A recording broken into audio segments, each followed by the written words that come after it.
저희 아버지 이름은 윤도준입니다. 제가 태어나기 전에 돌아가셨어요. 한명그룹 명예회장 한도연, 그녀는 며느리를 임신한 채 쫓아냈고 손자의 존재조차 몰랐습니다. 회장의 동공이 지진처럼 흔들렸고 손에서 만년필이 바닥으로 떨어졌습니다. 면접장에 나타난 청년은 죽은 아들을 빼닮은 얼굴, 똑같은 목소리, 목 뒤에 붉은 반점, 이 모든 것이 도준의 복사판이었어요. 죽은 아들의 표식, 버려진 손자의 귀환, 이제 침묵의 27년이 끝나고 진실이 세상에 드러납니다. 사연 시작 전 구독과 좋아요 꼭 부탁드립니다. 알림 설정도 해두시면 새 영상이 올라올 때마다 제일 먼저 시청하실 수 있습니다. 지금 어디서 무엇하며 듣고 계신지 지역 이름이나 장소를 댓글로 남겨주시면 늘 건강과 행복이 함께하길 진심으로 응원하겠습니다. 새벽 4시 반 서울 한복판 한명그룹 본사 최상층에는 벌써 불빛이 새어나오고 있었습니다. 한도연 명예회장은 어둠이 채 물러가기 전부터 집무실에 앉아 있곤 했죠. 이른을 넘긴 지금도 그녀의 등은 곧게 펴져 있었고 은빛으로 물든 머리는 한 올의 흐트러짐도 없이 뒤로 빗어 올려져 있었습니다. 집무실 창가 쪽 벽면에는 단 하나의 액자만이 걸려 있었는데 그 속에는 27년 전 세상을 떠난 아들 도준의 마지막 모습이 담겨 있었습니다. 도연은 매일 아침 그 사진 앞에 섰지만 오늘따라 손끝이 미세하게 떨리는 것을 멈출 수 없었습니다. 서서히 밝아오는 도시를 바라보던 그녀는 긴 한숨을 내쉬었고 그 순간 과거가 파도처럼 밀려들어왔습니다. 27년 전 그날 아들 도준이 집으로 데려온 여자 권지수를 처음 봤던 순간이 떠올랐습니다.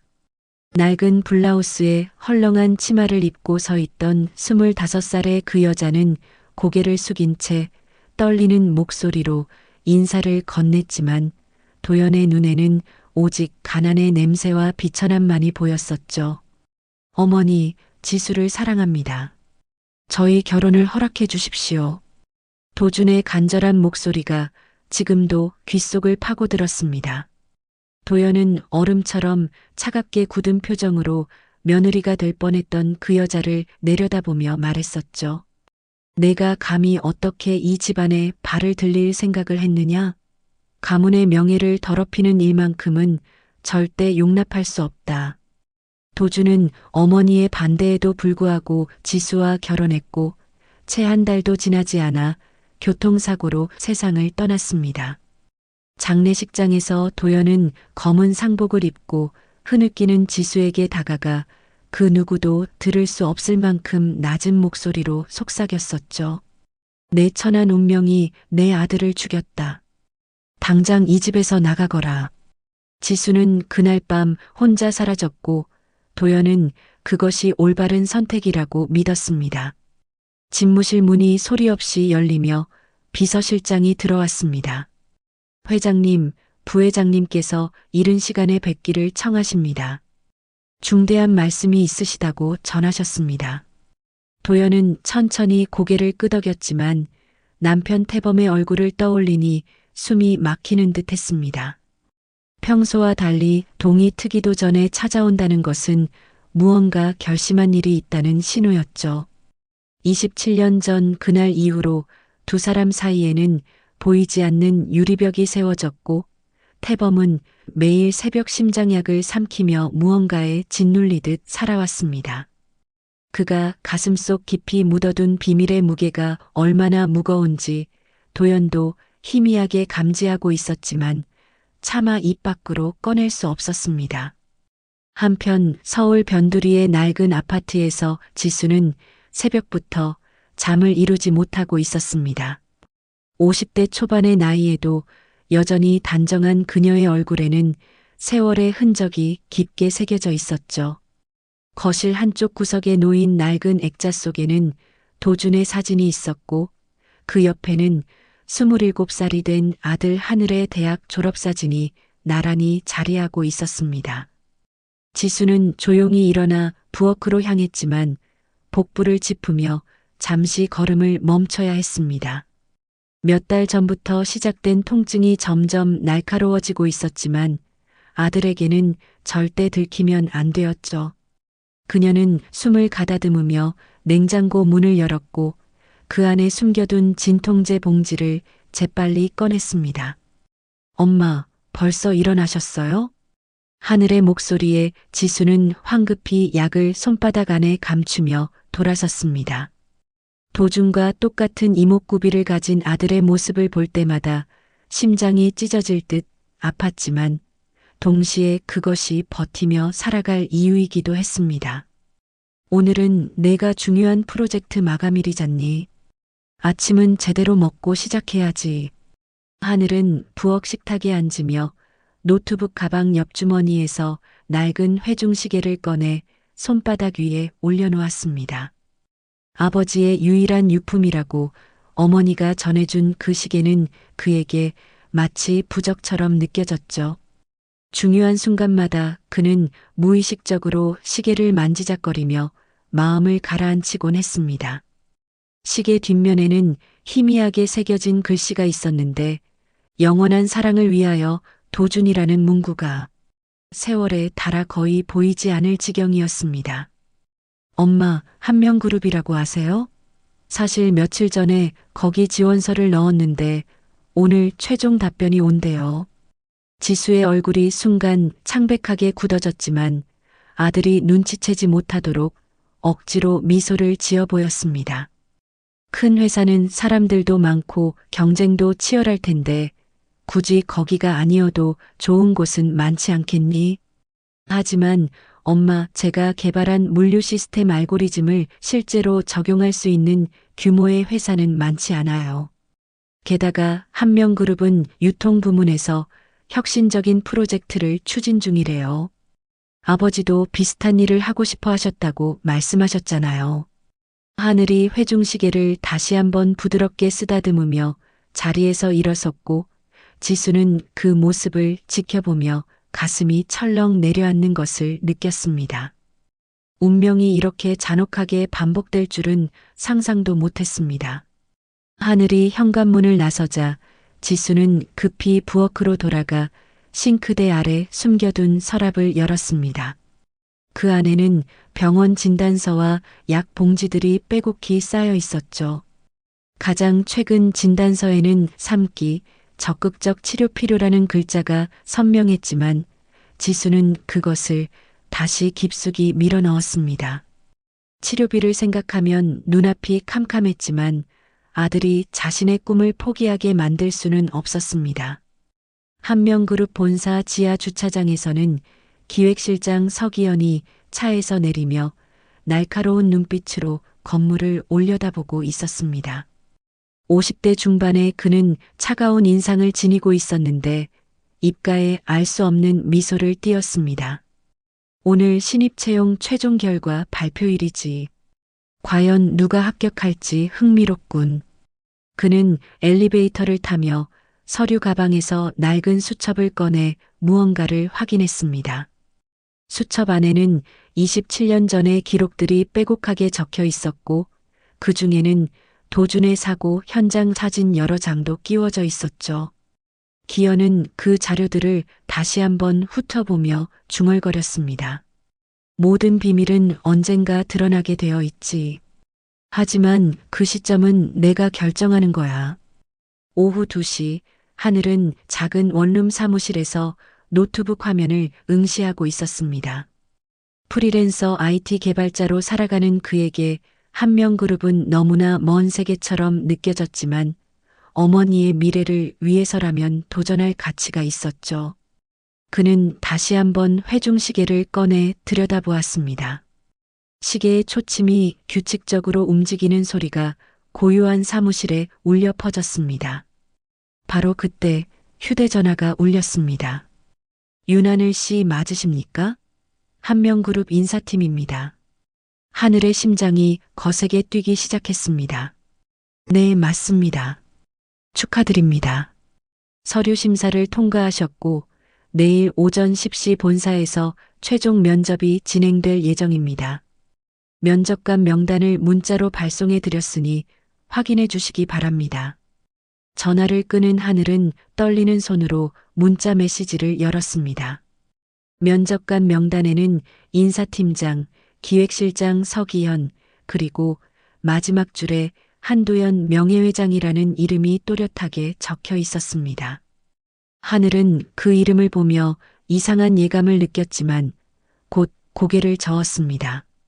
대기업 명예회장이 신입사원 면접에 참석한다는 것은 단순한 형식적 절차일 거라고 생각했죠. 하지만 그는 몰랐습니다. 내일 아침 자신의 목 뒤에서 어깨로 이어지는 타원형 붉은 반점이 한 사람의 삶을 완전히 무너뜨릴 거라는 사실을, 그리고 27년 동안 단단히 봉인되어 있던 침묵의 문이 드디어 열리기 시작한다는 것을. 다음 날 아침 8시 하늘은 한명그룹 본사를 향해 지하철에 올랐습니다. 검은색 정장을 입은 그의 손에는 낡은 서류 가방이 들려 있었고 가방 안쪽 주머니에는 아버지의 회중시계가 조심스럽게 자리하고 있었죠. 지하철이 흔들릴 때마다 하늘은 무의식적으로 가방을 꼭 끌어안았습니다. 창밖으로 스쳐 지나가는 건물들을 바라보던 그는 어젯밤 어머니가 건넨 말을 떠올렸습니다. 지수는 아들의 정장깃을 매만지며 너무 긴장하지 말고 내 실력만 보여주면 되라고 말했지만 그녀의 눈빛 깊은 곳에는 하늘이 이해할 수 없는 불안함이 서려 있었죠.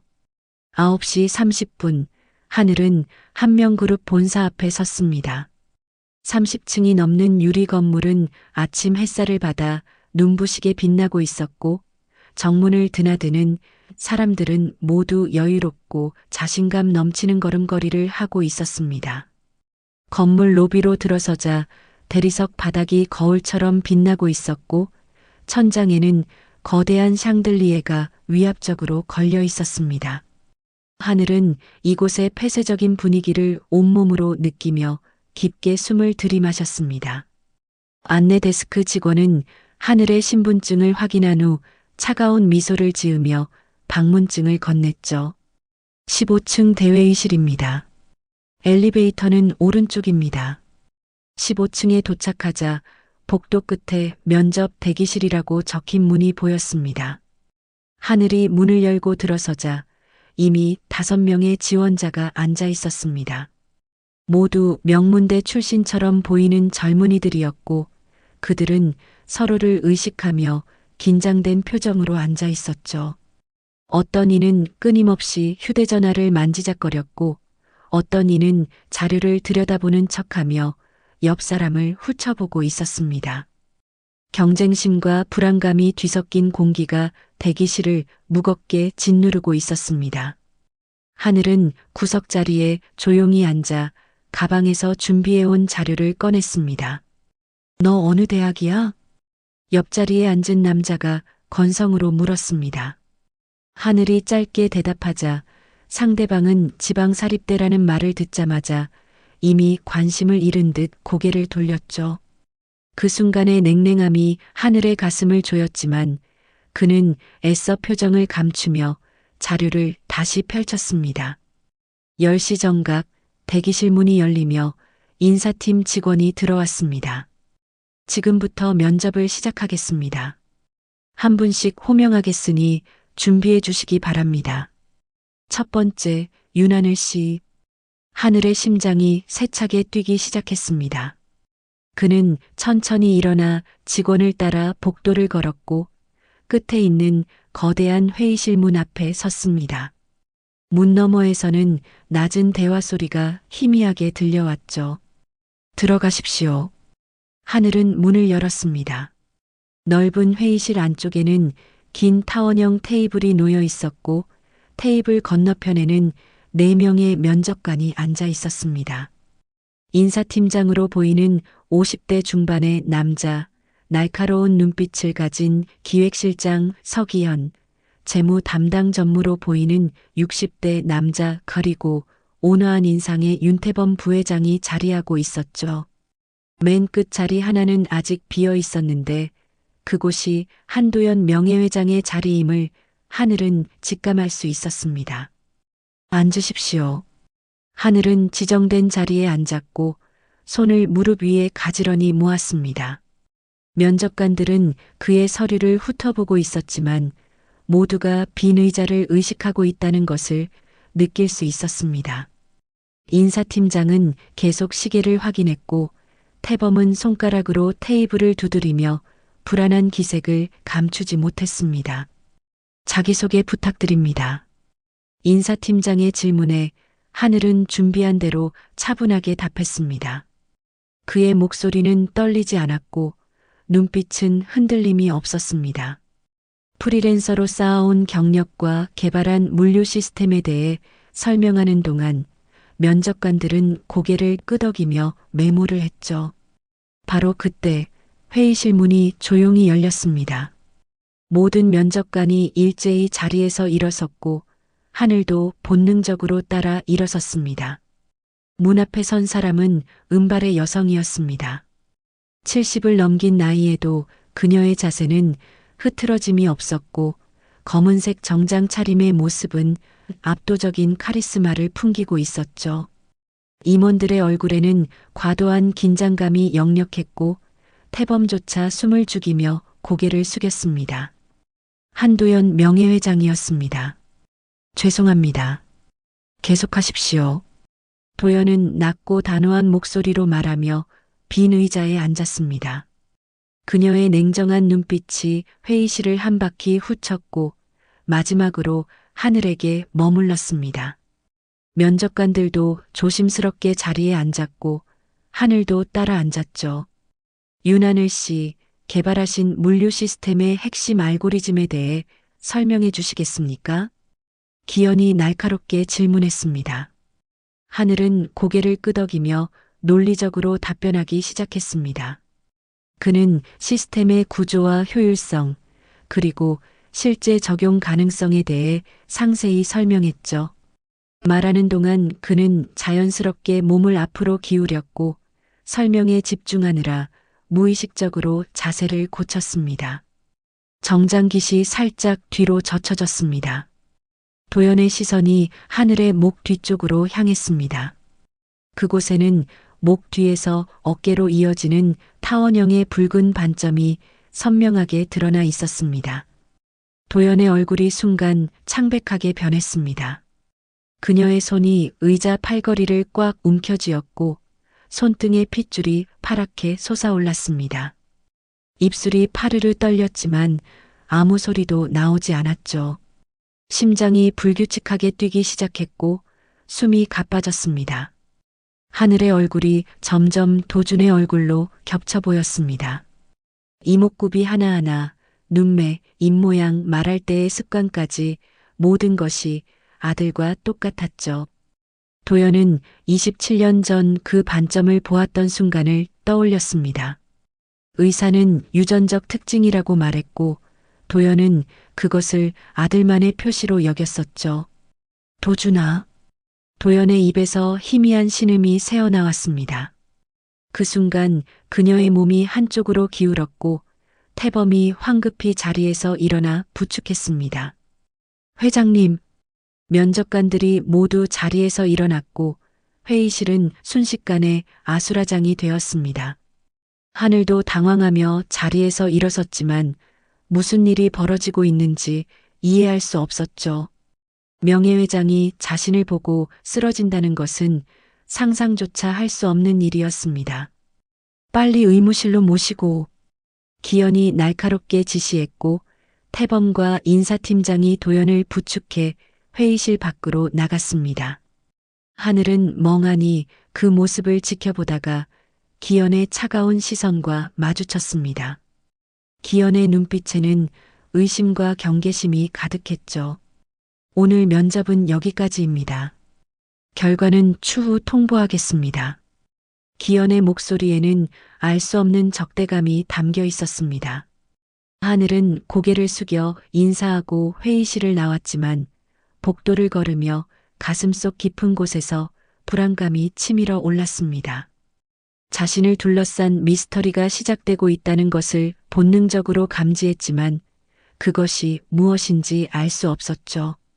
그날 밤 11시 하늘은 원룸에 돌아와 소파에 주저앉았습니다. 면접장에서 벌어진 일이 계속 머릿속을 맴돌았지만 설명할 방법이 없었습니다. 그는 회중시계를 꺼내 들여다보았고 시계의 초침은 여전히 규칙적으로 움직이고 있었죠. 바로 그때 초인종이 울렸습니다. 하늘이 문을 열자 정장을 입은 중년 남자가 서 있었습니다. 윤하늘 씨 맞으십니까? 한명그룹 법무팀장 최진수입니다. 남자는 명함을 건넸고 하늘은 당황하며 그것을 받았습니다. 이 늦은 시간에 무슨 일이십니까? 회장님의 요청으로 윤하늘 씨와 관련된 조사를 진행해야 합니다. 특히 신체적 특이점 확인이 필요한데 내일 오전 본사로 방문해 주시겠습니까? 거부하실 경우 채용 과정에 불이익이 있을 수 있습니다. 법무팀장의 목소리는 정중했지만 그 안에는 거부할 수 없는 압박감이 담겨 있었습니다. 하늘은 그의 눈을 똑바로 바라보았고 등골에 서늘한 기운이 흘렀습니다. 문이 닫히는 소리를 들으며 하늘은 가슴 깊은 곳에서 알 수 없는 불안이 커져가는 것을 느꼈습니다. 무언가가 시작되고 있었습니다. 다음 날 오전 10시 하늘은 다시 한명그룹 본사에 섰습니다. 어젯밤 법무팀장의 방문 이후 잠을 제대로 이루지 못했고 거울 속 자신의 얼굴은 창백하게 보였죠. 그는 깊게 숨을 들이마시며 로비로 들어섰습니다. 윤하늘 씨, 이쪽으로 오십시오. 법무팀장 최진수가 기다리고 있었고 하늘을 안내하며 걸었습니다. 그들이 향한 곳은 면접장이 아닌 지하 1층의 의무실이었죠. 무슨 검사를 하는 겁니까? 하늘이 물었지만 진수는 명확한 답변을 피했습니다. 간단한 확인 절차입니다. 협조해 주시면 감사하겠습니다. 의무실 안에는 흰 가운을 입은 의사와 간호사가 대기하고 있었습니다. 하늘은 의자에 앉았고 간호사가 체열 준비를 시작했죠. 잠깐만요. 이게 무슨 검사인지도 모르는데 피를 뽑을 순 없습니다. 하늘이 팔을 거두자 진수가 차갑게 말했습니다. 윤하늘 씨, 거부하실 수 있습니다. 다만 그 경우 채용은 물론이고 어머니 권지수 씨가 다니시는 병원과 관련해서도 불편한 일이 생길 수 있습니다. 하늘의 얼굴이 굳어졌습니다. 어머니를 거론하는 순간 선택의 여지는 사라졌죠. 그는 떨리는 손으로 팔을 내밀었고 주사 바늘이 피부를 뚫고 들어갔습니다. 붉은 피가 투명한 튜브를 타고 흘러내렸고 하늘은 그것을 멍하니 바라보았습니다. 이틀 후에 결과가 나올 겁니다. 그때까지 연락을 기다려 주십시오. 진수의 목소리는 여전히 정중했지만 그 안에는 거부할 수 없는 명령이 담겨 있었습니다. 한편 한명그룹 최상층 회장 집무실에서는 도연이 창밖을 응시하고 있었습니다.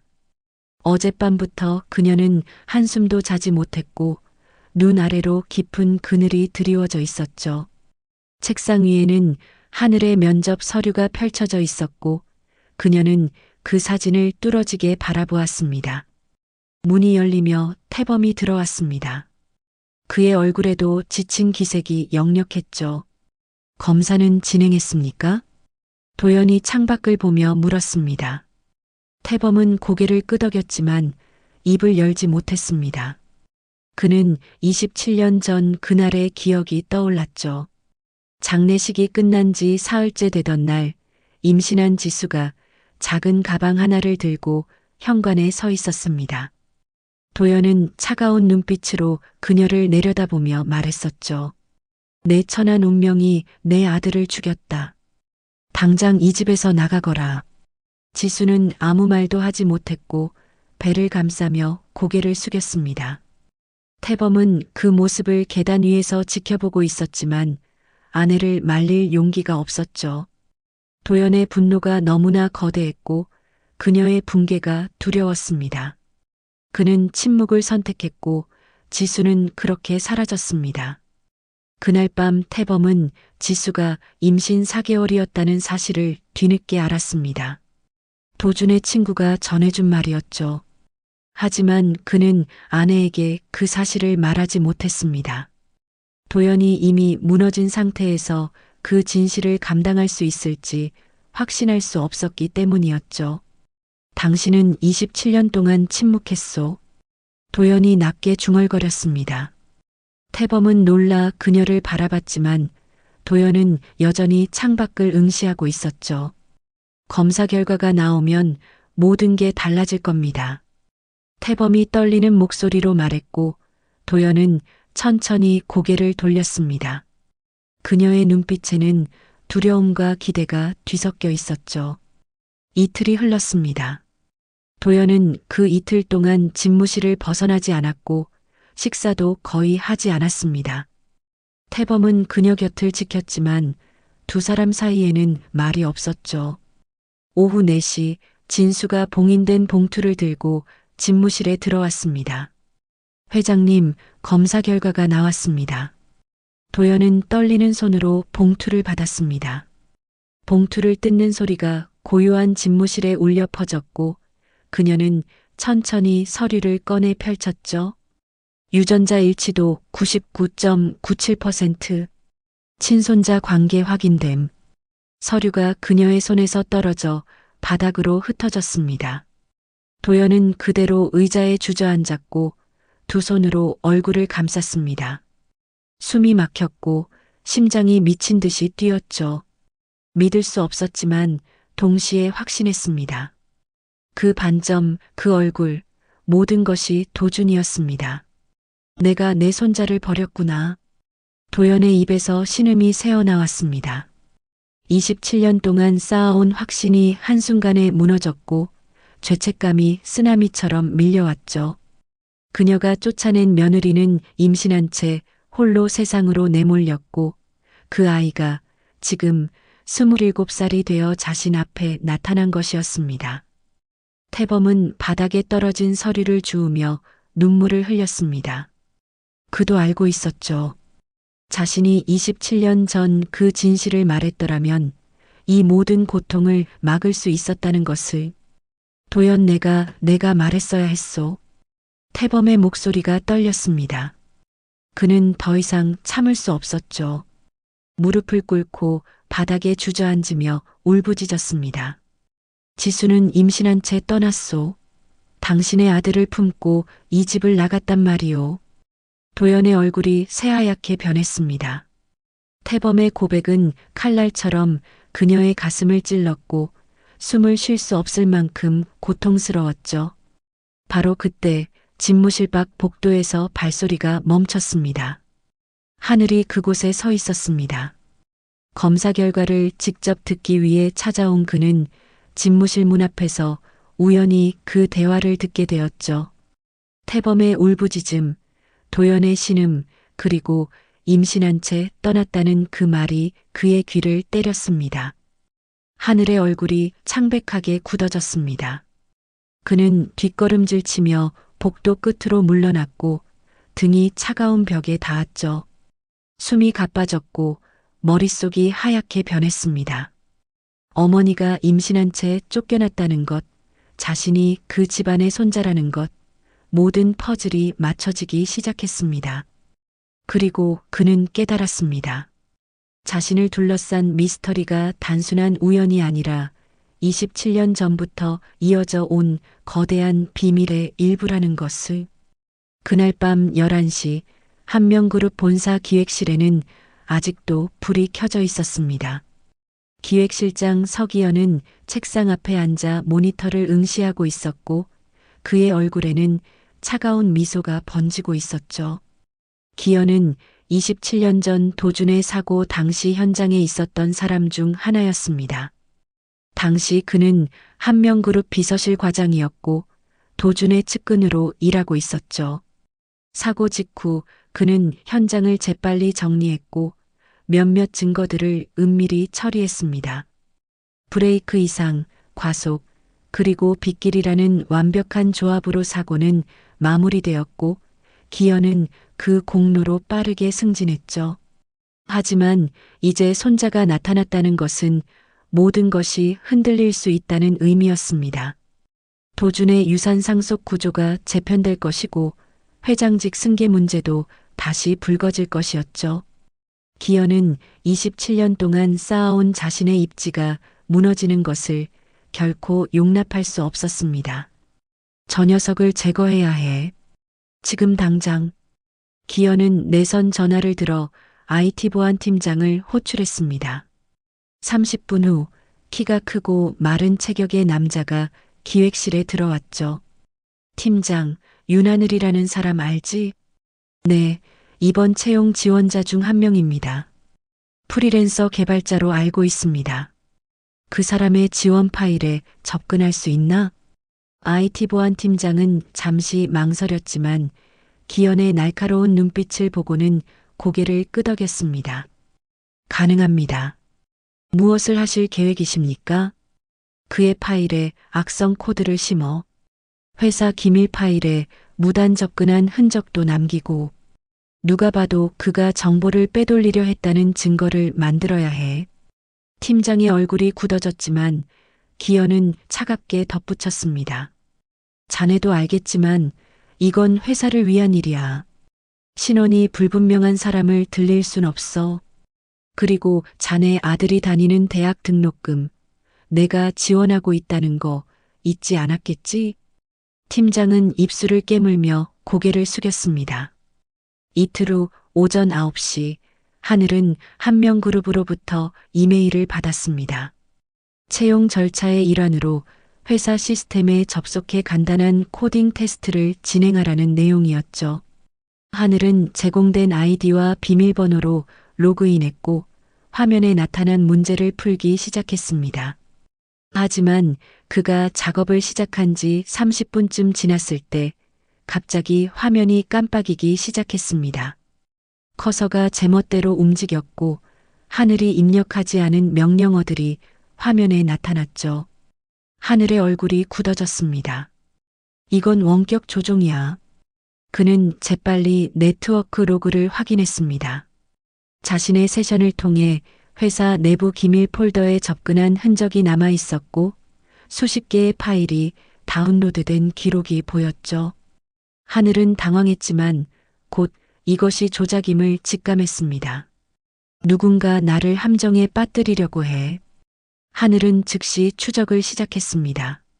네트워크 패킷을 분석하고 접속 경로를 역추적했죠. 하지만 상대방은 이미 여러 겹의 방화벽과 프록시 서버를 거쳐 흔적을 지워놓았습니다. 하늘이 한 단계씩 파고들수록 더 복잡한 미로가 펼쳐졌고 결국 막다른 골목에 다다랐죠. 이 정도 기술이면 전문가야. 개인이 할 수 있는 수준이 아니야. 하늘의 손이 떨렸습니다. IT 기술자로서의 자존심이 무너지는 느낌이었죠. 자신이 누군가의 손바닥 위에서 놀아나고 있다는 사실이 분노를 일으켰고 동시에 두려움도 밀려왔습니다. 바로 그때 휴대전화가 울렸습니다. 한명그룹 인사팀이었죠. 윤하늘 씨, 긴급하게 본사로 출근해 주시기 바랍니다. 중대한 문제가 발생했습니다. 오후 2시 하늘은 다시 한명그룹 본사에 섰습니다. 이번에는 법무팀 회의실로 안내되었고 그곳에는 기현과 법무팀장 그리고 IT 보안팀장이 앉아 있었죠. 윤하늘 씨, 오늘 오전 당신이 회사 시스템에 접속해 기밀 파일을 무단으로 다운로드한 사실을 확인했습니다. 기현이 차갑게 말했고 모니터에는 하늘의 접속 기록과 다운로드 내역이 선명하게 표시되어 있었습니다. 이건 조작입니다. 제가 한 게 아니에요. 하늘이 항변했지만 기현은 냉소를 지었습니다. 증거가 명백한데 무슨 변명을 하시려는 겁니까? 당신의 아이디로 접속했고 당신의 세션에서 다운로드가 이루어졌습니다. 누군가 원격으로 제 세션을 조종했습니다. 로그를 분석하면 알 수 있어요. 로그는 이미 분석했습니다. IT 보안팀에서 확인한 결과 외부 침입 흔적은 없었습니다. IT 보안팀장이 고개를 숙인 채 말했고 하늘은 그의 떨리는 손을 보았습니다. 순간 모든 것을 이해했죠. 이것은 처음부터 계획된 함정이었습니다.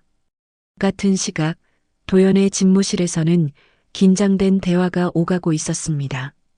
회장님, 윤하늘의 입사를 재고해야 합니다. 기현이 조심스럽게 말했고 도연은 그를 날카롭게 바라보았습니다. 무슨 이유에서입니까? 오늘 오전 그가 회사 기밀을 유출하려 한 정황이 포착되었습니다. 신원조사도 불분명한 상황에서 이런 위험한 인물을 채용할 수는 없습니다. 도연의 얼굴이 굳어졌습니다. 그녀는 하늘이 자신의 손자라는 사실을 알고 있었지만 아직 공개할 수 없었죠. 증거가 확실합니까? 네, IT 보안팀이 확인했습니다. 하지만 회장님, 기현이 잠시 말을 멈추고 도연을 뚫어지게 바라보았습니다. 회장님께서 그에게 특별한 관심을 보이신다는 소문이 있습니다. 혹시 감정이 개입되시는 건 아닙니까? 그것은 회사 경영에 매우 위험한 일입니다.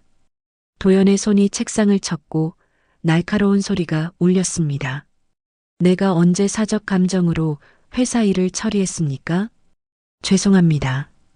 다만 객관적으로 판단하시길 바랍니다. 기현은 공손하게 고개를 숙였지만 입가에는 미세한 미소가 번지고 있었습니다. 그는 서류 가방에서 봉투 하나를 꺼내 책상 위에 조심스럽게 올려놓았죠. 그리고 회장님께 드릴 것이 있습니다. 개인적으로 확인하시는 게 좋을 것 같습니다. 기현이 나간 후 도연은 떨리는 손으로 봉투를 열었습니다. 안에는 사진 한 장이 들어 있었죠.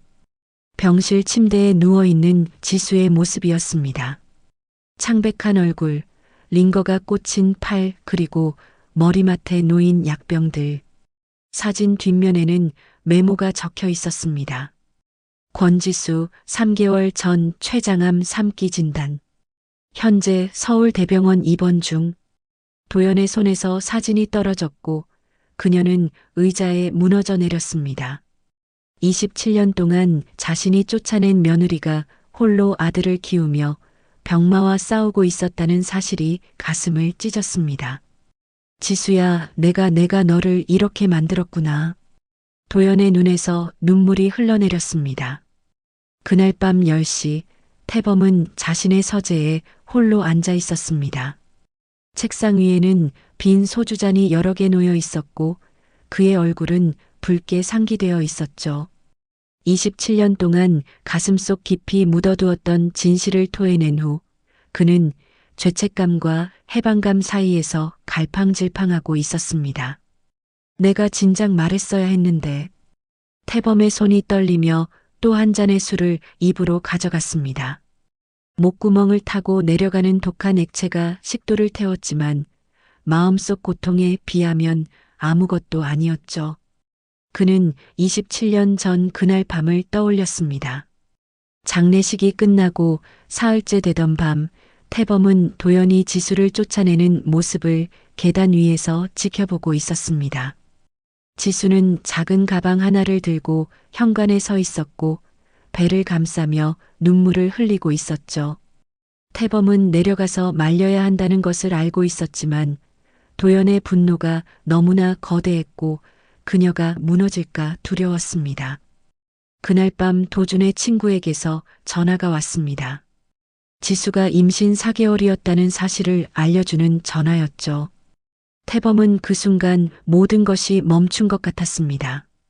아내에게 달려가 말해야 했지만 도연은 이미 아들을 잃은 충격으로 심하게 앓고 있었고 매일 밤 악몽에 시달리고 있었습니다.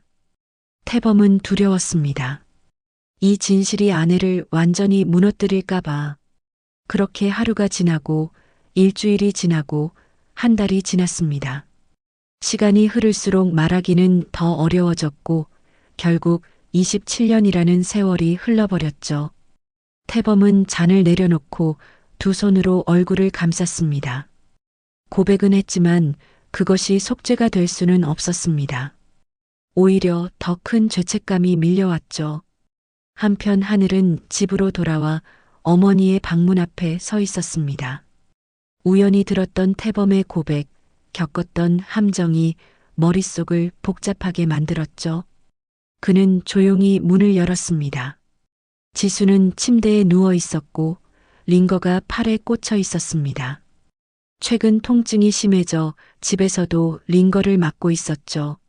하늘은 어머니의 창백한 얼굴을 보며 가슴이 찢어지는 듯 했습니다. 엄마. 지수가 눈을 떴고 아들을 보며 힘없이 미소 지었습니다. 하늘아, 면접은 잘 봤니? 엄마, 한명그룹이랑 우리 가족이랑 무슨 관계가 있어요? 지수의 얼굴이 순간 굳어졌습니다.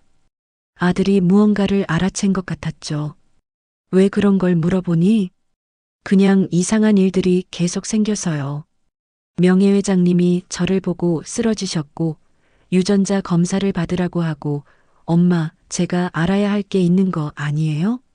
지수는 눈을 감았습니다. 27년 동안 숨겨왔던 비밀이 결국 드러날 시간이 온 것 같았죠. 하지만 그녀는 아직 아들에게 모든 것을 말할 준비가 되어 있지 않았습니다. 하늘아, 지금은 때가 아니야. 엄마가 좀 더 나아지면 천천히 이야기해 줄게. 하늘은 더 이상 묻지 않았습니다. 어머니의 고통스러워하는 모습을 보니 차마 밀어붙일 수 없었죠. 그는 조용히 방을 나와 자신의 방으로 향했습니다. 하늘은 책상 앞에 앉아 노트북을 켰습니다. 27년 전 아버지 윤도준의 죽음에 대해 조사하기 시작했죠. 인터넷 검색으로는 별다른 정보를 찾을 수 없었습니다. 단지 교통사고로 사망했다는 짧은 기사만 있을 뿐이었죠. 하늘은 자리에서 일어나 어머니 방 옆에 있는 작은 창고로 향했습니다. 그곳에는 오래된 물건들이 쌓여 있었고 먼지가 수북이 쌓여 있었죠. 하늘은 천천히 상자들을 뒤지기 시작했습니다. 1시간쯤 지났을 때 그는 낡은 나무 상자 하나를 발견했습니다. 상자를 열자 아버지의 옷가지와 책들이 나왔고 그 사이에서 오래된 수첩 하나를 찾았죠. 하늘은 수첩을 펼쳤습니다. 아버지의 필체로 빼곡하게 적힌 일기였습니다. 결혼 전후의 이야기, 지수와의 행복했던 순간들, 그리고 어머니 도연과의 갈등이 상세하게 기록되어 있었죠. 어머니는 지수를 받아들이지 않으신다. 하지만 나는 지수 없이 살 수 없다. 우리는 결혼할 것이다. 오늘 지수가 임신 사실을 알려줬다. 내 아이를 가진 것이다. 이보다 기쁜 일이 있을까? 어머니께 말씀드려야겠다. 하늘의 손이 떨렸습니다. 어머니가 임신한 상태였다는 것을 확인하는 순간이었죠. 같은 시각 도연의 저택에서는 비극이 펼쳐지고 있었습니다.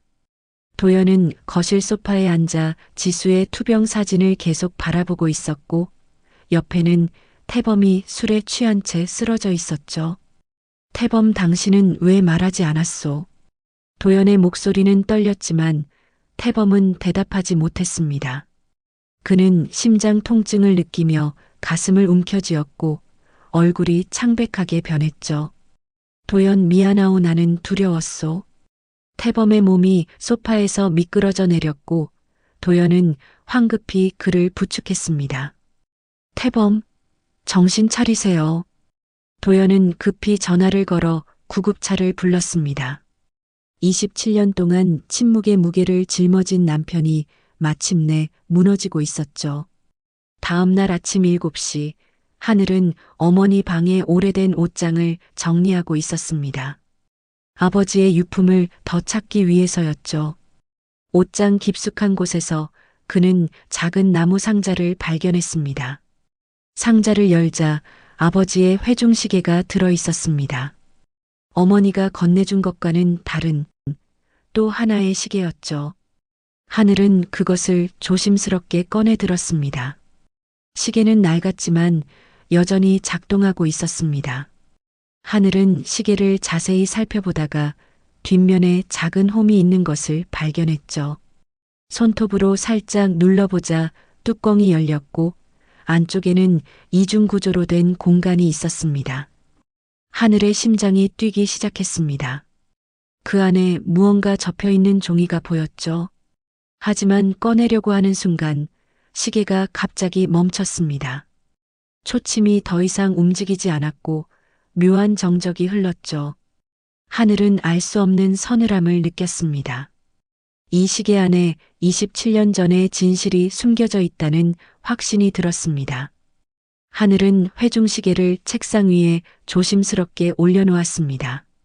시계는 멈춰 있었지만 그 안에 숨겨진 비밀만큼은 살아 숨쉬고 있는 것 같았죠. 그는 책상 서랍에서 작은 드라이버 세트와 확대경을 꺼냈습니다. IT 개발자로 일하며 익힌 정밀한 손놀림이 지금 필요한 순간이었습니다. 하늘은 시계를 뒤집어 뒷면의 나사를 하나씩 풀어나갔습니다. 손끝이 미세하게 떨렸지만 그는 집중력을 잃지 않았죠. 작은 나사 4개를 모두 제거하자 뒷판이 조심스럽게 열렸고 시계의 내부 구조가 드러났습니다. 시계 내부는 정교한 톱니바퀴들로 가득 차 있었습니다. 하늘은 확대경으로 하나하나 살펴보았고 일반적인 기계식 시계와는 다른 부분을 발견했죠. 톱니바퀴 아래쪽에 작은 공간이 있었고 그곳에 얇은 종이가 여러 번 접혀 끼워져 있었습니다. 하늘은 핀셋을 이용해 조심스럽게 종이를 꺼냈습니다. 종이는 오랜 세월 탓에 누렇게 변색되어 있었고 접힌 부분이 약해져 있었죠. 그는 숨을 죽이며 천천히 종이를 펼쳤습니다. 아버지 도준의 필체였습니다. 나의 사랑하는 아들에게 내가 이 글을 읽고 있다면 나는 이미 이 세상에 없을 것이다. 미안하다. 아빠가 곁에서 너를 지켜주지 못해서 재산이나 유산에 대한 이야기는 하지 않겠다. 그런 것들은 중요하지 않다. 내가 너에게 남기고 싶은 것은 단 하나 사랑이다. 내 어머니 권지수를 부탁한다. 그녀는 이 세상에서 가장 선하고 강한 사람이다. 할머니 한도연이 그녀를 받아들이지 못했지만 그것은 할머니의 두려움 때문이었다. 할머니를 원망하지 말거라. 사랑은 용서를 낳고 용서는 화해를 만든다. 내가 이 글을 읽을 때쯤이면 아마 많은 상처와 오해가 있을 것이다. 하지만 기억해라. 우리 모두는 사랑받을 자격이 있다는 것을. 할머니도, 내 어머니도, 그리고 너도. 영원히 너를 사랑하는 아빠가. 하늘의 눈에서 눈물이 흘러내렸습니다. 종이를 쥔 손이 떨렸고 가슴속 깊은 곳에서 뜨거운 무언가가 치밀어 올랐죠. 아버지는 재산이나 복수가 아닌 사랑과 용서를 남긴 것이었습니다. 아버지. 하늘은 유언장을 가슴에 꼭 안았습니다. 27년 동안 만나지 못했던 아버지의 온기가 종이를 통해 전해지는 것 같았죠. 슬픔과 감동이 뒤섞여 그는 한참을 울었습니다. 울음이 잦아들자 하늘의 마음속에는 강렬한 사명감이 자리 잡았습니다. 이 유언장은 단순한 편지가 아니었습니다. 가족을 다시 잇는 열쇠였고 27년 동안 쌓인 침묵의 죄를 깨뜨릴 무기였죠. 내가 이 진실을 밝혀야 해. 아버지의 마지막 소원을 이루어야 해. 같은 시각 도연은 운전기사에게 조용히 지시했습니다. 서울 대병원으로 가주세요. 차는 밤거리를 달렸고 도연은 창밖을 멍하니 바라보았습니다. 기현이 건넨 지수의 투병 사진이 머릿속을 떠나지 않았죠. 27년 동안 자신이 쫓아낸 며느리가 홀로 아들을 키우며 병마와 싸우고 있다는 사실이 가슴을 찢었습니다. 병원에 도착한 도연은 로비에서 잠시 망설였습니다. 지수를 만날 용기가 나지 않았죠. 하지만 그녀는 천천히 발걸음을 옮겼고 안내 데스크에서 권지수의 병실 번호를 확인했습니다. 6층 612호실입니다. 엘리베이터를 타고 6층에 도착한 도연은 복도를 천천히 걸었습니다. 발걸음 하나하나가 무거웠고 심장이 불규칙하게 뛰었죠. 612호 병실 앞에 도착했을 때 그녀는 문 앞에서 멈춰 섰습니다. 문틈으로 희미한 불빛이 새어나왔고 안에서는 조용한 숨소리만 들렸습니다. 도연은 문손잡이에 손을 올렸지만 돌릴 수 없었죠. 27년 전 자신이 내뱉었던 차가운 말들이 귓가에 맴돌았습니다. 내 천한 운명이 내 아들을 죽였다. 도연의 다리가 풀렸고 그녀는 병실 문 앞에 주저앉았습니다. 두 손으로 입을 막고 흐느꼈지만 소리는 새어나왔죠. 복도는 고요했고 그녀의 울음소리만이 정막을 깨뜨렸습니다. 지수야, 미안하다. 정말 미안하다. 그때 복도 끝에서 한 남자가 몰래 사진을 찍고 있었습니다. 기현의 수아였죠. 그는 도연이 병실 앞에서 무너지는 모습을 여러 장 촬영했고 만족스러운 미소를 지으며 사라졌습니다.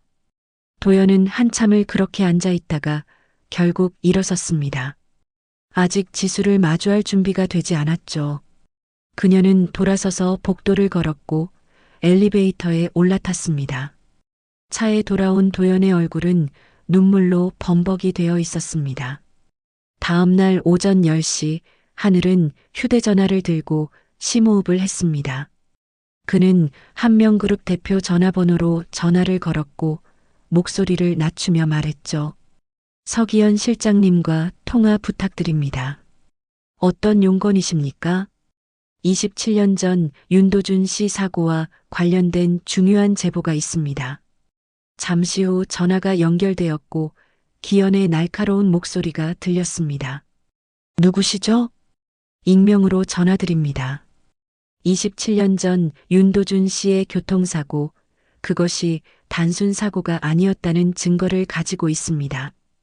기현의 숨소리가 거칠어졌습니다. 전화 너머로 긴장감이 전해졌죠. 무슨 소리입니까? 실장님께서 그 사고 현장에 계셨다는 것도 알고 있습니다. 조만간 이 자료가 공개될 겁니다. 하늘은 전화를 끊었습니다. 그의 심장은 격렬하게 뛰고 있었지만 표정은 단호했죠. 이것은 시작이었습니다. 27년간 숨겨진 진실을 밝혀내기 위한 첫걸음이었습니다. 한명그룹 기획실에서 기현은 휴대전화를 책상에 내던졌습니다. 그의 얼굴은 창백했고 손이 떨렸죠. 27년 동안 완벽하게 숨겨왔다고 믿었던 비밀이 흔들리기 시작했습니다. 누가 알고 있는 거지? 기현은 급히 서랍을 열어 27년 전 자료들을 꺼냈습니다. 모든 것을 다시 확인해야 했죠. 그의 눈빛에는 두려움과 분노가 뒤섞여 있었습니다. 이틀 후 아침, 도연은 집무실에서 태블릿으로 뉴스를 확인하다가 손이 멈췄습니다. 여러 언론사에서 동시에 비슷한 기사를 내보내고 있었죠. 한명그룹 최고 경영진 가족, 은밀한 투병 사실 드러나, 재벌가의 숨겨진 비자금 의혹, 병원비 관련 불법 거래 포착. 기사들은 구체적인 이름은 언급하지 않았지만 누구를 가리키는지 명백했습니다. 도연의 얼굴이 창백하게 변했고 태블릿을 쥔 손이 떨렸죠.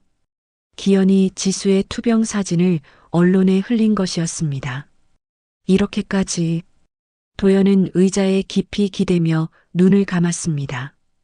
자신의 죄가 이제 사랑하는 사람들의 생명과 평판까지 위협하고 있었죠. 27년 전 내뱉었던 차가운 말들, 며느리를 쫓아낸 그 순간이 지금 이 모든 고통의 시작이었습니다. 하지만 이번에는 달랐습니다. 도연은 더 이상 도망치지 않기로 결심했죠. 숨기고 감추는 것이 오히려 더 큰 상처를 만든다는 것을 깨달았습니다. 더 이상 숨기지 않겠어. 내 죄를 세상에 고백하겠어. 같은 시각, 하늘은 한명그룹 본사 앞에 서 있었습니다. 그의 손에는 작은 USB가 쥐어져 있었고 눈빛은 결연했죠. 기현에게 위장 제보를 한 후 그는 직접 증거를 찾기로 결심했습니다. 하늘은 경비를 피해 지하 주차장으로 들어갔고 비상계단을 통해 13층으로 올라갔습니다. 기획실이 있는 층이었죠.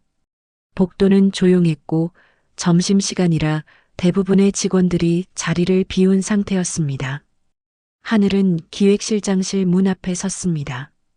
문은 잠겨 있었지만 그는 주머니에서 작은 도구를 꺼내 조심스럽게 자물쇠를 풀었죠. IT 개발자 시절 배웠던 기술이었습니다. 문이 열리는 소리가 작게 났고 하늘은 재빨리 안으로 들어가 문을 닫았습니다. 방 안은 정돈되어 있었지만 어딘가 냉랭한 기운이 감돌았습니다. 하늘은 책상으로 다가가 서랍을 열기 시작했죠. 첫 번째 서랍에는 일반 서류들만 있었고 두 번째 서랍에는 회계 자료들이 쌓여 있었습니다. 세 번째 서랍을 열려는 순간 문이 열렸습니다. 무슨 짓을 하고 있는 겁니까? 기현의 차가운 목소리가 들렸고 하늘은 재빨리 돌아섰습니다. 기현은 문 앞에 서서 날카로운 눈빛으로 하늘을 노려보고 있었죠. 윤하늘 씨, 무단 침입은 범죄입니다. 지금 당장 나가지 않으면 경찰을 부르겠습니다. 27년 전 제 아버지의 사고 당신이 조작했죠? 하늘의 목소리는 떨렸지만 단호했습니다. 기현의 얼굴이 순간 굳어졌고 입가에 미소가 사라졌죠. 무슨 헛소리를 하는 겁니까? 증거를 찾을 겁니다. 당신이 아무리 숨겨도 진실은 드러나게 되어 있어요. 기현은 천천히 문을 닫고 하늘에게 다가왔습니다. 두 사람 사이의 거리가 좁혀졌고 긴장감이 방 안을 가득 채웠죠. 윤하늘 씨, 당신은 착각하고 있습니다. 당신 어머니 권지수 씨 지금 병원에 입원 중이죠? 3개월 전 췌장암 3기 진단받았다던데 치료비가 만만치 않을 겁니다. 하늘의 주먹이 떨렸습니다. 기현이 어머니를 거론하는 순간 분노가 치밀어 올랐죠. 어머니를 건드리지 마세요. 건드리는 게 아니라 사실을 말하는 겁니다. 당신이 이런 식으로 나온다면 어머니의 투병 사실이 더 크게 알려질 수도 있습니다. 언론은 이미 관심을 갖고 있어요. 하늘은 기현을 향해 한 걸음 다가섰지만 기현은 전혀 물러서지 않았습니다. 당신이 뭘 찾든 아무것도 발견하지 못할 겁니다. 27년이면 충분히 긴 시간이죠. 모든 흔적은 이미 사라졌습니다.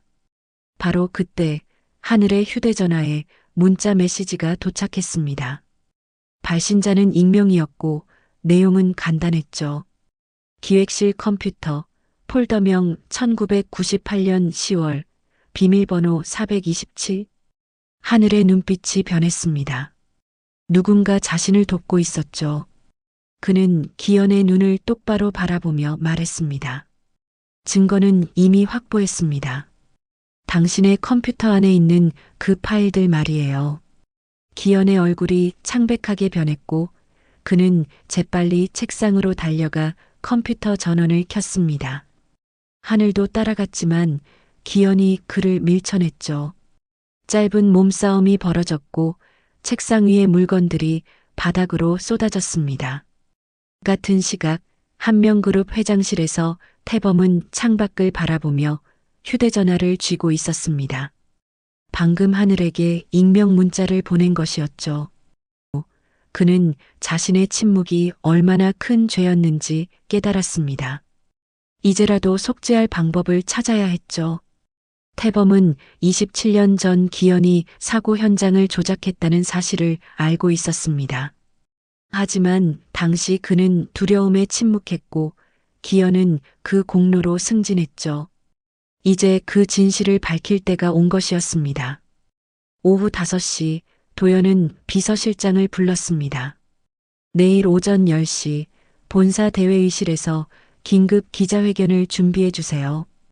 회장님, 무슨 내용으로 회견을 여시렵니까? 내가 직접 발표하겠습니다. 주요 언론사 모두 초청하세요. 비서실장이 나간 후 도연은 휴대전화를 들어 기현에게 전화를 걸었습니다. 기현 실장, 내일 오전 10시에 기자회견을 엽니다. 전화 너머로 기현의 당황한 기색이 느껴졌습니다.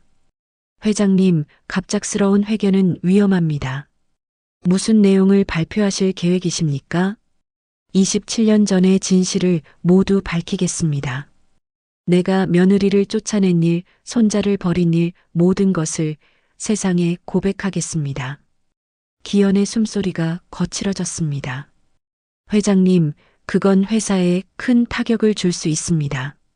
재고해 주십시오. 이미 결정했습니다. 그리고 기현 실장, 도연의 목소리가 차갑게 변했습니다. 당신의 죄도 함께 밝혀지게 될 겁니다. 전화를 끊은 도연은 창밖을 바라보며 깊은 한숨을 내쉬었습니다. 내일이면 모든 것이 달라질 것이었죠. 두려웠지만 동시에 해방감도 느껴졌습니다. 다음 날 아침 8시 한명그룹 본사 이사회실에서는 긴급회의가 열리고 있었습니다. 테이블 주변에는 이사진 12명이 앉아 있었고 모두의 얼굴에는 긴장감이 역력했죠.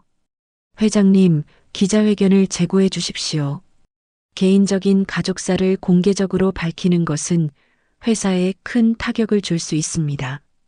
이사 중 한 명이 다급하게 말했고 법무팀장도 거들었습니다.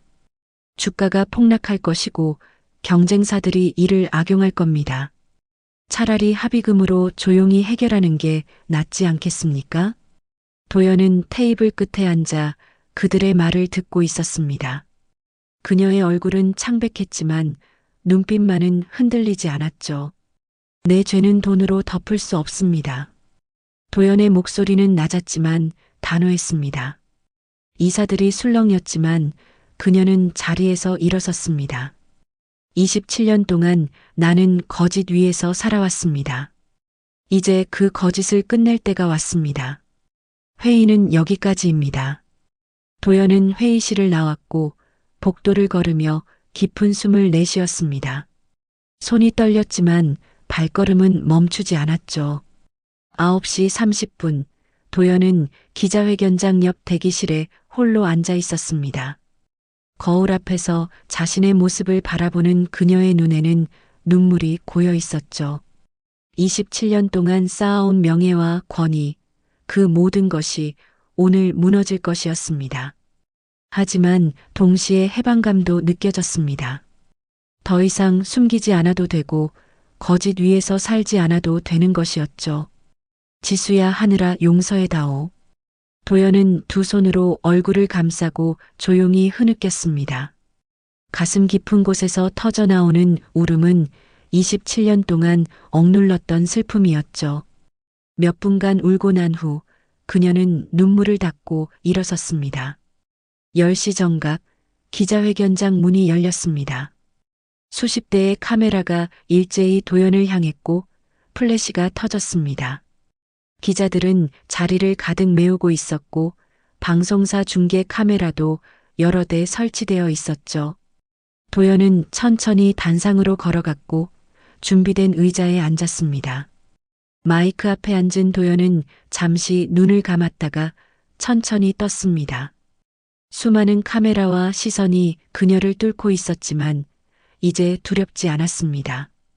오늘 제가 여러분 앞에 선 것은 한명그룹의 명예회장으로서가 아닙니다. 27년 전 큰 죄를 저지른 한 사람의 어머니로서 그리고 시어머니로서입니다. 도연의 목소리는 떨렸지만 마이크는 그 떨림까지 고스란히 전달했습니다. 27년 전 저는 제 아들 윤도준이 사랑했던 여인 권지수를 쫓아냈습니다.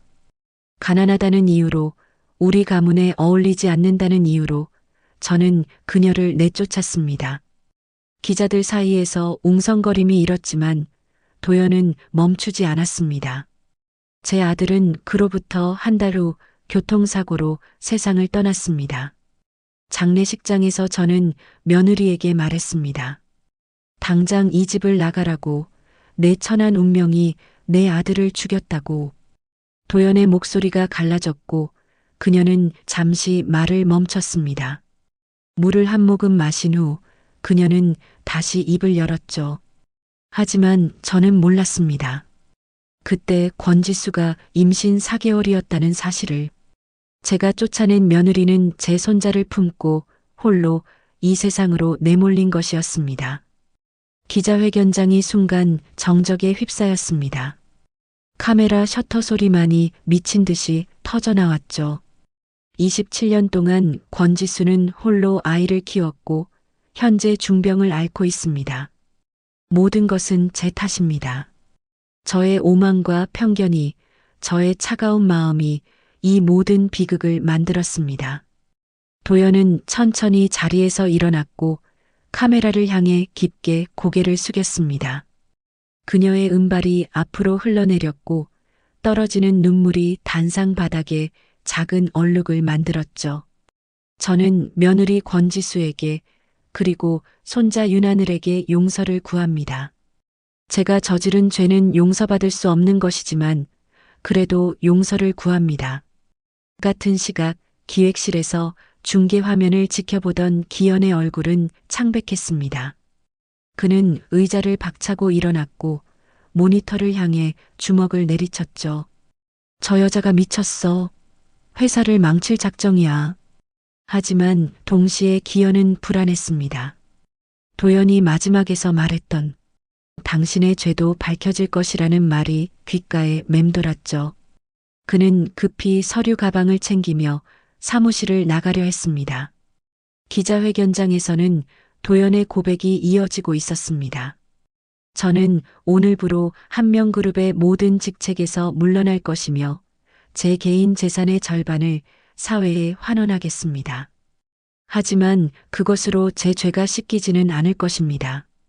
도연이 다시 고개를 들었을 때 그녀의 눈은 붉게 충혈되어 있었지만 동시에 해방된 듯 평온해 보였습니다. 바로 그때 기자회견장 뒷문이 조용히 열렸습니다. 검은색 정장을 입은 하늘이 들어섰고 그의 손에는 낡은 종이가 들려 있었습니다. 기자들의 시선이 일제히 그에게로 향했고 카메라들도 방향을 돌렸죠. 하늘은 천천히 단상으로 걸어갔습니다. 도연은 손자를 보며 눈을 크게 떴고 입술이 떨렸습니다. 하늘은 단상에 올라 도연의 옆에 섰고 마이크 앞에 섰습니다. 제 이름은 윤하늘입니다. 한도연 회장님의 손자이자 고 윤도준의 아들입니다. 기자회견장이 다시 한번 술렁였고 하늘은 손에 든 종이를 들어 올렸습니다. 제 손에 있는 것은 27년 전 제 아버지가 남긴 유언장입니다. 지금부터 그 내용을 여러분께 들려드리겠습니다. 모든 이들이 숨을 죽였고 하늘의 목소리만이 고요한 회견장에 울려 퍼지기 시작했습니다. 하늘은 손에 든 유언장을 천천히 펼쳤습니다. 27년의 세월로 누렇게 변색된 종이었지만 그 안에 담긴 글자들은 여전히 선명했죠. 기자회견장은 고요했고 수십 대의 카메라가 하늘을 향해 있었습니다. 나의 사랑하는 아들에게. 하늘의 목소리가 회견장에 울려 퍼졌습니다. 떨리지 않으려 애썼지만 아버지의 글을 읽는 순간 목소리는 떨릴 수밖에 없었죠. 내가 이 글을 읽고 있다면 나는 이미 이 세상에 없을 것이다. 미안하다. 아빠가 곁에서 너를 지켜주지 못해서.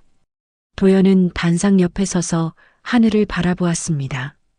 그녀의 눈에서는 눈물이 끊임없이 흘러내렸고 두 손은 떨리고 있었죠.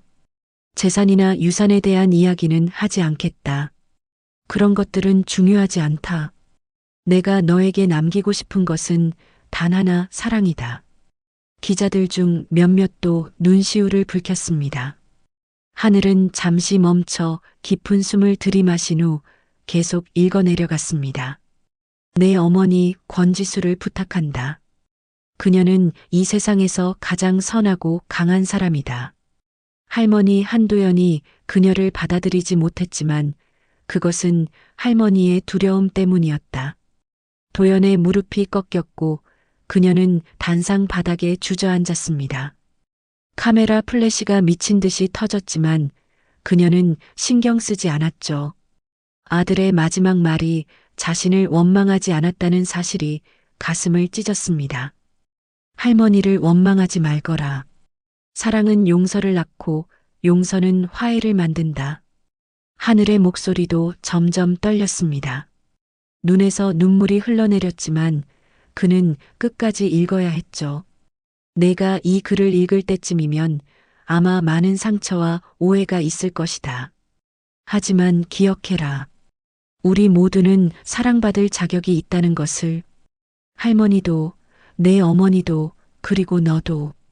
영원히 너를 사랑하는 아빠가. 하늘이 유언장을 내려놓자 회견장은 정적에 휩싸였습니다. 몇 초간의 침묵 후 한 기자가 손을 들었고 하늘은 고개를 끄덕였습니다. 윤하늘 씨, 27년 전 아버님의 사고에 대해 의문을 제기하신 걸로 압니다. 더 말씀해 주실 수 있습니까? 하늘은 주머니에서 USB를 꺼내 들었습니다. 이 안에는 27년 전 제 아버지의 사고가 조작되었다는 증거가 담겨 있습니다. 한명그룹 기획실장 서기현이 사고 현장을 조작했고 브레이크 고장을 단순 과속사고로 위장했습니다. 회견장이 다시 술렁였고 기자들은 일제히 메모를 시작했습니다. 하늘은 단상 옆 스크린을 가리켰고 준비된 직원이 USB 내용을 화면에 띄웠습니다. 화면에는 27년 전 사고 현장 사진들이 나타났습니다. 그리고 기연의 필체로 쓰인 문서들, 현장 조작 지시사항, 정비소와의 거래 내역이 차례로 공개되었죠. 마지막으로 녹취록이 재생되었습니다. 브레이크 라인을 완전히 교체해. 흔적이 남으면 안 돼. 기연의 목소리였습니다. 27년 전 그가 정비소 직원에게 지시하는 녹음이었죠. 바로 그때 회견장 뒷문이 거칠게 열렸습니다. 기연이 들어섰고 그의 얼굴은 분노로 일그러져 있었습니다. 그는 단상을 향해 걸어왔지만 입구에 대기하고 있던 경찰들이 그를 막아섰죠. 서기현 씨, 업무상 과실치사 및 증거인멸 혐의로 체포하겠습니다. 경찰이 수갑을 채우려 하자 기현은 몸부림쳤습니다. 이건 조작이야. 저 녀석이 만들어낸 거짓말이라고. 하지만 하늘은 차분하게 말했습니다. 이 증거는 윤태범 부회장님께서 제공해 주신 겁니다. 제게 익명으로 도움을 주셨던 분이 바로 할아버지셨습니다. 회견장 한쪽에 서 있던 태범이 천천히 단상으로 걸어왔습니다. 그의 얼굴에는 27년간의 죄책감이 새겨져 있었지만 동시에 해방된 듯한 평온함도 보였죠. 저는 27년 동안 침묵했습니다. 두려움 때문에, 비겁함 때문에 진실을 말하지 못했습니다. 태범은 도연을 바라보았고 도연도 남편을 올려다보았습니다. 하지만 이제 더 이상 숨길 수 없었습니다. 손자가 나타났을 때 저는 이것이 마지막 기회라는 것을 알았습니다.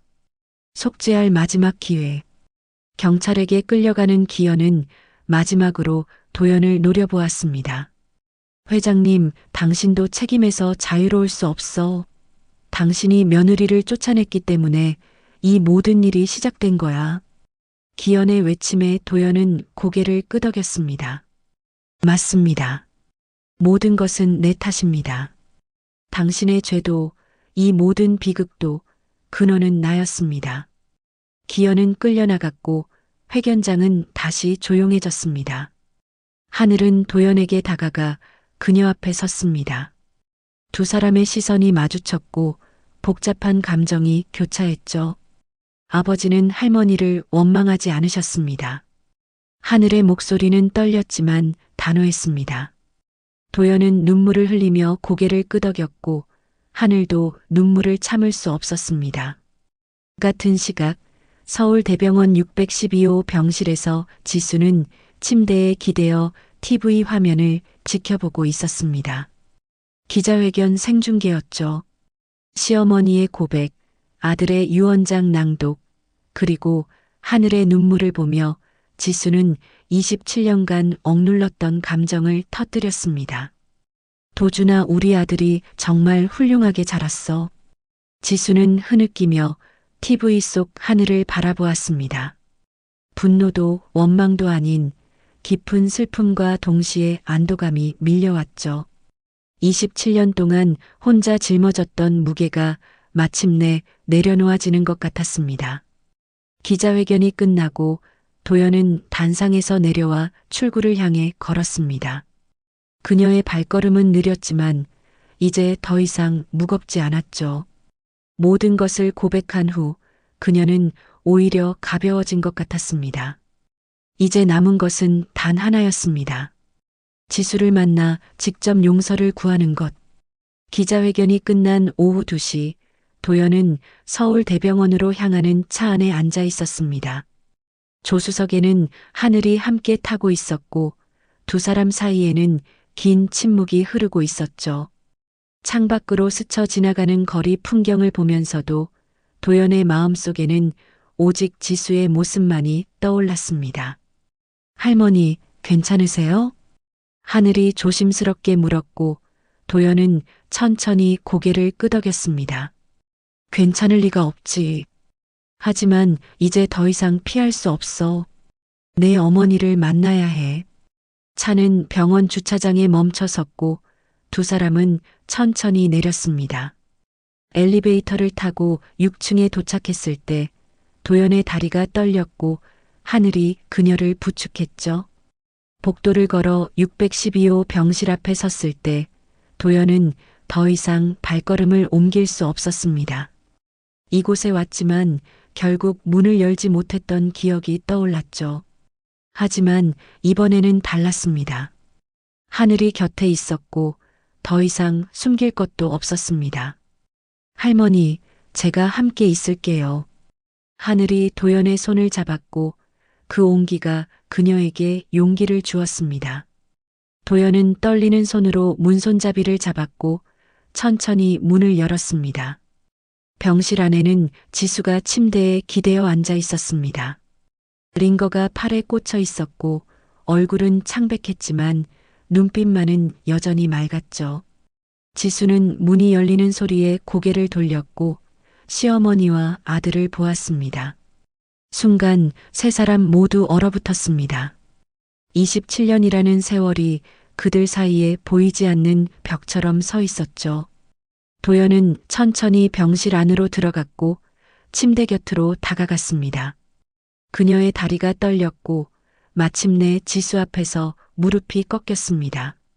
70이 넘은 명예회장이 며느리 앞에서 두 무릎을 꿇고 바닥에 앉았습니다. 지수야. 도연의 목소리는 떨렸고 눈에서는 눈물이 끊임없이 흘러내렸습니다. 나를 용서해다오. 지수는 시어머니의 모습을 보며 입술을 깨물었습니다. 27년 동안 억눌렀던 감정이 한꺼번에 치밀어 올랐고 그녀의 눈에서도 눈물이 쏟아졌죠. 어머님, 왜 저를 그렇게 대하셨어요? 지수의 목소리는 떨렸지만 그 안에는 27년간 쌓인 울분이 담겨 있었습니다. 저는 도준을 진심으로 사랑했어요. 가난했지만 천했지만 저는 그 사람을 목숨보다 사랑했어요. 그런데 어머님은 저를 쓰레기처럼 버리셨잖아요. 도연은 고개를 들지 못했습니다. 며느리의 말 한마디 한마디가 가슴을 찔렀고 숨쉬기조차 고통스러웠죠. 장례식장에서 어머님이 하신 말씀 지금도 귀에 생생해요. 제 천박한 운이 도준을 죽였다고, 당장 나가라고. 지수는 흐느끼며 말을 이었습니다. 그때 저는 임신 4개월이었어요. 뱃속에 하늘이를 품고 있었어요. 하지만 어머님께 말씀드릴 수도 없었어요. 저를 그렇게 미워하시는데 제 아이를 받아주실 리 없다는 걸 알았으니까요. 도연은 참을 수 없이 오열했습니다. 두 손으로 바닥을 짚고 고개를 숙인 채 울음을 쏟아냈죠. 27년 동안 혼자서 아이를 키웠어요. 배고플 때도 많았고 추울 때도 많았어요. 하지만 하늘이를 보면서 버텼어요. 이 아이만큼은 행복하게 키워야 한다고 도준과 제 사랑의 결실이니까요. 지수는 침대 시트를 움켜쥐며 계속 말했습니다. 암 진단을 받았을 때 가장 먼저 든 생각이 뭔지 아세요? 하늘이를 혼자 남겨두고 갈 수 없다는 거였어요. 그래서 치료도 미뤘어요. 하늘이가 자리 잡을 때까지 제가 버텨야 한다고 생각했어요. 도연은 고개를 들어 지수를 바라보았습니다. 그녀의 얼굴은 눈물과 콧물로 범벅이 되어 있었지만 더 이상 숨기지 않았습니다. 지수야, 미안하다. 정말 미안하다. 내가 너무 오만했어. 너무 어리석었어. 도연은 바닥에 이마를 대고 절을 했습니다. 한 번, 두 번, 세 번. 70이 넘은 노인이 며느리 앞에서 절을 올리는 모습을 보며 하늘도 눈물을 흘렸습니다. 내 아들을, 내 남편을 지켜주지 못해서 미안하다. 내가 아이를 품고 있는 줄도 모르고 쫓아내서 미안하다. 27년 동안 너를 혼자 두어서 미안하다. 지수는 시어머니의 모습을 보며 가슴이 무너지는 것을 느꼈습니다. 분노도 원망도 있었지만 동시에 연민도 느껴졌죠. 시어머니도 아들을 잃은 슬픔 속에서 27년을 살아왔다는 것을 이제는 이해할 수 있었습니다. 어머님, 지수는 떨리는 손을 내밀었습니다. 도연은 고개를 들어 며느리를 바라보았고 그 손을 보았죠. 일어나세요. 이제 그만 일어나세요. 도연은 지수의 손을 잡았습니다. 27년 만에 처음 잡는 며느리의 손은 차갑고 여위어 있었지만 그 안에는 여전히 따뜻한 온기가 남아 있었습니다. 지수야, 용서해 줄 수 있겠니? 지수는 눈물을 흘리며 고개를 끄덕였습니다. 우리 다시 가족합시다. 이제라도 다시 시작합시다. 도연은 침대 위로 몸을 기울여 며느리를 안았고 지수도 시어머니를 껴안았습니다. 두 사람은 한참을 그렇게 울었고 하늘은 그 모습을 지켜보며 조용히 눈물을 닦았습니다. 6개월이 흘렀습니다. 한명그룹 회장실에서 하늘은 책상 앞에 앉아 보고서를 검토하고 있었습니다. 27살의 젊은 나이에 회장직을 맡았지만 그는 놀라운 리더십을 발휘하며 그룹을 안정시켰죠. IT 기술을 기반으로 한 물류혁신, 투명한 경영, 그리고 사회 환원을 강조하는 그의 경영 철학은 언론과 시장에서 호평을 받았습니다. 오후 5시 하늘은 차를 타고 도연의 저택으로 향했습니다. 오늘은 일주일에 한 번 있는 가족 저녁 식사 날이었죠. 저택 정원에서는 도연과 지수가 나란히 앉아 차를 마시고 있었습니다. 지수는 완치 판정을 받았고 건강을 많이 회복한 상태였죠. 도연은 그룹 경영에서 완전히 손을 떼고 지금은 며느리와 손자와의 시간을 가장 소중하게 여기고 있었습니다. 어머님, 오늘 차가 특히 맛있네요. 지수가 미소 지으며 말하자 도연도 따뜻하게 웃었습니다. 내가 좋아하는 녹차로 준비했어. 하늘이도 곧 올 거야.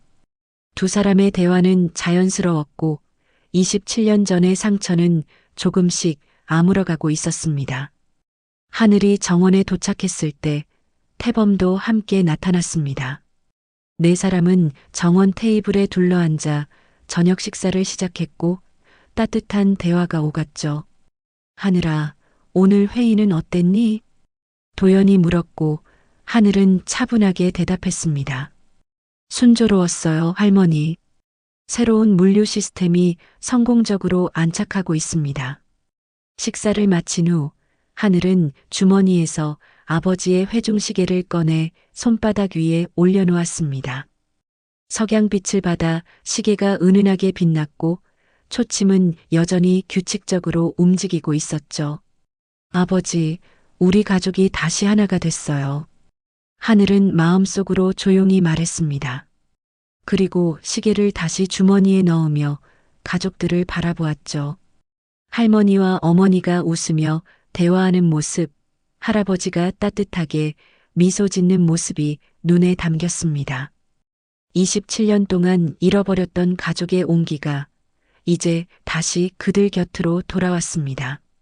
멀리 한명그룹 본사 건물이 석양을 받아 황금빛으로 빛나고 있었습니다.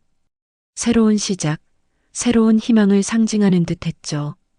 그리고 그 빛 아래서 한 가족이 함께 웃고 있었습니다.